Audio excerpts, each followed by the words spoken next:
Boys and girls, ladies and gentlemen, children of all ages, it's Jesse with the Common Nerd, bringing you pop culture and all things nerdy through a common sense lens. And man, I am a Highlander fan, right? I love the Highlander universe.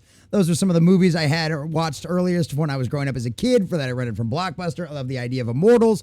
I love the idea of the giant fight where everybody has to come together and you're kind of going for the whole idea of the source and the idea of the what's the great final gift, right? What is there could be only one, right? What is the quickening? What are you actually going to get? And all of those kind of stuff out there. And obviously the original movies out there, I love them, but they obviously have leave a lot to be desired out there. Obviously the continuity is completely and totally sideways. That second movie is a lot of fun, but completely and totally insane at the end of the day, boys and girls. And honestly, it didn't get much better than that. Obviously, we have an incredible television series out there, which was absolutely wonderful. The Highlander TV series that a lot of people loved went on for a very long time.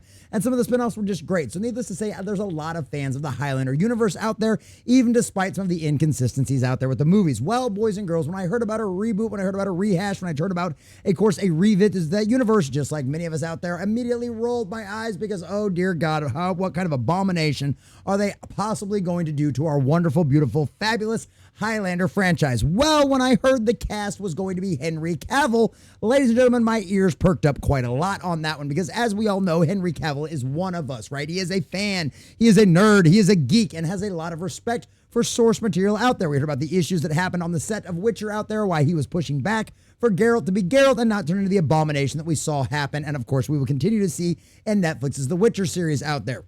It's one of them situations where it's a project, if Henry Cavill is involved in it, and especially he's got some executive influence and control over the project, I am all down for it. And considering the things that the directors and the producers have been saying behind this movie, it sounds like we might actually get a good adaptation that might cure some of the movie's inconsistencies with its continuity out there in the future. And ladies and gentlemen, we've got our next major star announced for the movie because MCU star Dave Bautista has been cast as the Kurgan in the Highlander reboot starring Henry Cavill and Russell Crowe. And of course, this information was first reported on out there by the Hollywood Reporter, which I have to admit, I really do like Boris's Kit's headline for his sub-headline over here. There can be only one. Wrong. Bautista will be the second actor to play the part of the Raging Immortal. And I absolutely love it, but both of these articles do a good job of giving us some wonderful background information. And the fun part about this is Hollywood Reporter points out that this was a fan casting, which some videos and some trailers have even been made of that. So boys and girls, it sounds like maybe even the studio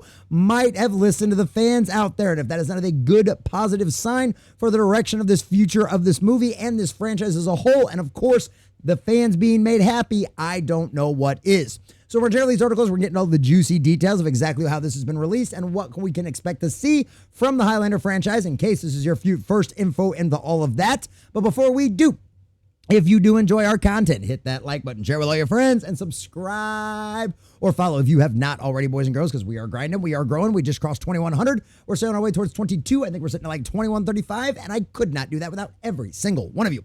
Also, leave us a comment in the section down below later what you think about this. What do you think about the Highlander reboots for fresh out there with Henry Cavill? Is this exciting to you? Are you excited to see what they could pull this off with this? Or are you just going to go out there and wait and see and hold your breath or maybe avoid it entirely because you're so tired of the reboots and the remakes from Hollywood? Let us know what you think about all that in the comment section down because as always, all opinions are welcome. And if you'd like to support the channel, please check the links in the description as well. All right, we're going to start over here with J.B. Augustine because we love ourselves some bounding into comics. And honestly, despite Boris's great writing out there, the Hollywood Reporter and a lot of the rest of those institutional magazines just don't deserve our time of day. But we will jump over there because Boris has got some fun tidbits in there as well.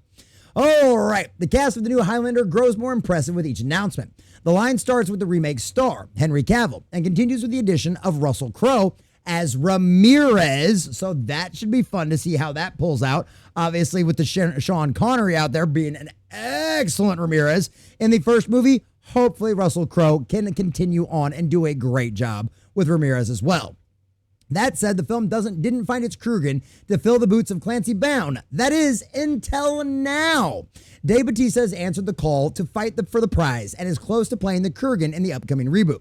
According to the Hollywood Reporter, they note the wrestler turned actor is in final negotiations at this stage, but is joining the cast as the villain looks like a lock. And I'd imagine he doesn't have a lot of other stuff going on. There really isn't any ideas of bringing back another Guardians of the Galaxy movie to bring him back anytime soon. So this is honestly going to work out perfectly for him. And we know that they plan on starting filming here for this movie very, very soon. In case you didn't know in case you missed the first Highlander movie, or maybe you haven't seen it in a while. The Kurgan is the final boss of the original film and key tormentor of the original protagonist, Connor MacLeod. The two met on a battlefield in Scotland centuries ago, while the bloodthirsty mercenary seemingly killed MacLeod. And this is where the backstory gets fun, because he's the one that caused MacLeod to find out he was immortal. Because, of course, at the time, he had no idea about that. And the whole instinct of potentially knowing who might be an immortal, who might not be an immortal, is something that didn't show up until the television series much later on. So it was not part of the original mythos back when the first movie came out. He only exposed him as an immortal, which led to MacLeod being cast out as his village. Later, the Kurgan slew MacLeod's mentor, Juan Sanchez Villalobos Ramirez, a.k.a. Sean Connery, which, of course, is now going to be played by Russell Crowe. And, of course, raped his woman. The rivals met again in New York to settle the score and decided who gets to be the only one. Bautista initially circled the same role for the adaptation years ago, which ultimately fell apart. If all goes well, according to plan for this one, he joins the cast that unites Man of Steel co-star Cavill, who is playing Connor, and Crowe, who takes over the Ramirez part from the late Sean Connery. British actress Marisa Abela, known for playing the troubled musician in the Amy Winehouse biopic, was also cast in a secret role that's said to be important. We can only speculate, but it wouldn't be out of the realm of possibility for Abela to play a love interest from MacLeod or one of his allies. And honestly, that was something that was consistent among all of the Highlander mythos, right? In the second movie, they called it the bang against the wall, right? But the immortal always has a love interest, always has a romance to see, right? And there's always has a romanticy. Always has some kind of romance going on, always has some kind of romantic encounter out there, and always ends up having some kind of a spicy scene out there. So hopefully they keep to the formula of that for the Highlander movie, because honestly, without a proper shag scene, would it even be a Highlander movie? No, I don't think so either, boys and girls. John Wick series director and action genre kingpin Jad Salisky is directing the film, which obviously is one of them situations out there which makes me cautiously optimistic. If nothing else, the fight scene should be absolutely incredible. And that's one of the things, despite some of the issues that plagued, some of the consistencies in lore and storytelling, that was one of the things that the Highlander franchise was always known about. And even the guy that did the series out there, Adrian Paul, I believe is his name out there. Adrian Paul has made an entire career off teaching that kind of thing and teaching martial arts at cons and all kinds of institutions out there. And plus, he's just a really nice, down-to-earth guy. I've met him at con before, totally cool guy, and loves doing all this kind of stuff. So that is something that the series and the franchise as a whole was known for. And with a guy behind John Wick, well, you're going to get some of that good stuff as well. So it's supposed to begin principal photography in September, like I said, this fall before we were talking about. The shoot will circle the globe to capture scenes and locations as diverse as the UK and Hong Kong, so there'll be lots of different places. And as anybody that's watched the original Highlander movies know, he uses Duncan MacLeod in the modern era out there, Connor MacLeod in the modern era out there. Sorry, Duncan was from the series. Connor MacLeod in the modern series out there ends up using a katana in the modern era out there. So hopefully they'll show the backstory behind his katana as well. So let's go ahead and jump over to Hollywood Reporter over here as well, because like I said, this was a fan casting. And I think that's honestly really cool to see as well. We went over all of the original stuff out there for the original series and all of that kind of stuff as well. So Bautista will have the plum role of the immortal barbarian known as Kurgan, and that will end up being a lot of fun out there as well. Batista's imminent boarding is both a full circle moment and a fan cast materializing in real life.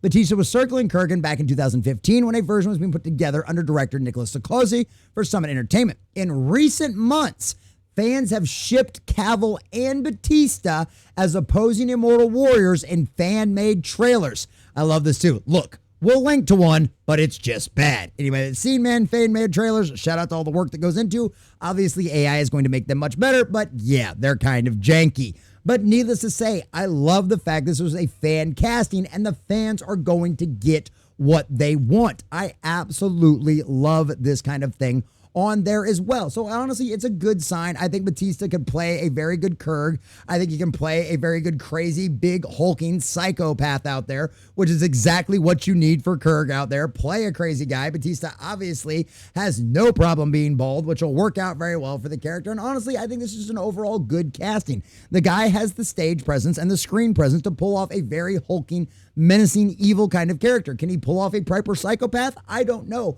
We're going to find out. We're going to find out if they keep the grape scene or not, which I think they absolutely need to, because despite its horrific depiction on screen, at the end of the day, you need to understand why Connor absolutely hates and despises this guy beyond all shadow of belief. It's not just about the fact that he killed him and exposed his immortality. If anything else, you'd be grateful to the guy about this. But this guy is an absolute bloody psychopath that has spent centuries chasing Connor, trying to find him and take him out, and has done nothing but made his almost entire life goal nothing more than torturing him beyond belief. And so this kind of stuff needs to be properly done, and I'm hoping Dave Bautista can properly pull it off. He is a guy with good directing and good writing, can pull off a lot of different roles out there. And I think with proper directing and not letting Dave Bautista be Dave Bautista, you might actually get a good Craig, but either Korg out there. But either way, at the end of the day, boys and girls, I am cautiously optimistic about this series. It's looking like all the good things are going forward with it. And at the end of the day, we will see what happens when it comes out, because all that actually matters is if they make the fans happy. Fortunately enough, Henry Cavill is one of those guys that absolutely sees us as a priority. And considering we're coming from the pedigree of John Wick, if nothing else, boys and girls, we are going to get some absolutely epic fight scenes. And maybe, if we're lucky, fix some of the continuity errors inside of the Highlander franchise and give us a good quality, swashbuckling, immortal fighting, head-taking, and of course, spicy scene movie that we all know and love, that respects the Highlander source material and gives the fans exactly what they want. Because at the end of the day, make the fans happy and will make you rich. If not, well, you don't want to turn into Disney Marvel after all now, do you?